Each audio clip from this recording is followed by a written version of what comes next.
So I'm going to give you some specific steps that you can take to go through the process of forgiving.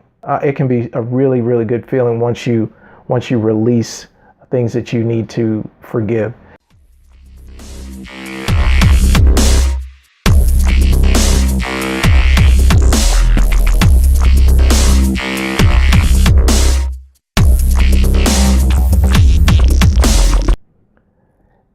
So even if you've decided to forgive people who've wronged you in the past, you may not know how to go about forgiving them.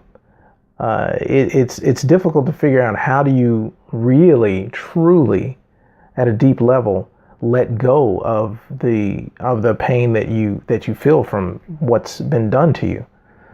So I'm going to give you some specific steps that you can take to go through the process of forgiving. And it starts with recognizing the 3 R's that are usually associated with things you need to forgive. And the 3 R's, what are they? They are rejection, resentment, and regret. So the first step is to identify as many of these instances of rejection, resentment, and regret that you can come up with.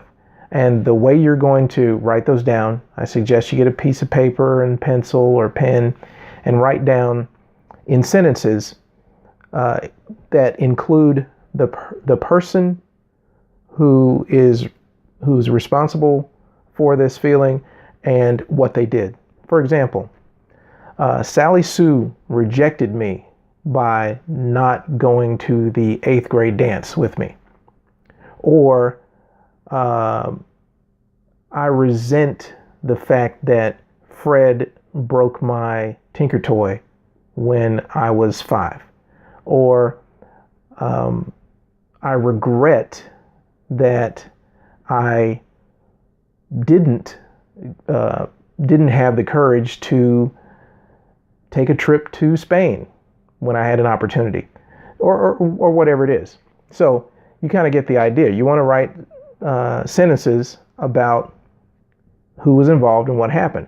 Now you notice that in the regret sentence, I said that I regret that I didn't do something. So keep in mind that you may be the perpetrator of some of these offenses. Because regret is often things that you regret that you did or did not do. So what you want to do is, after you make these lists, you decide that you are going to release every single person that is responsible or that you've been holding responsible for these offenses, and you're going to release them. You make that decision and you declare and affirm that you release everyone on that list, including yourself, including even God, because some things we regret or resent happen to us weren't done by any particular person. They're just circumstances over which we had no control, and we feel let down. So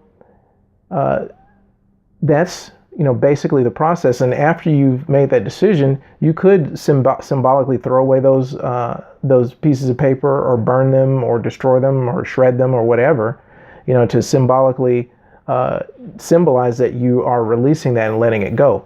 Now, if you are a spiritual person, if you believe in God, I suggest that you add this additional step, is instead of just in addition to deciding to forgive, also ask God to forgive through you.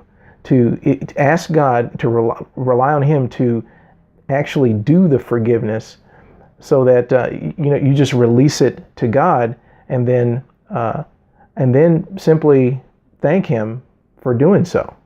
And I found this technique to be extremely powerful in my life. Like I've said before, it's felt like a physical weight lifted from my body. And I've done this exercise several times, because sometimes I'll write down whatever I can think of.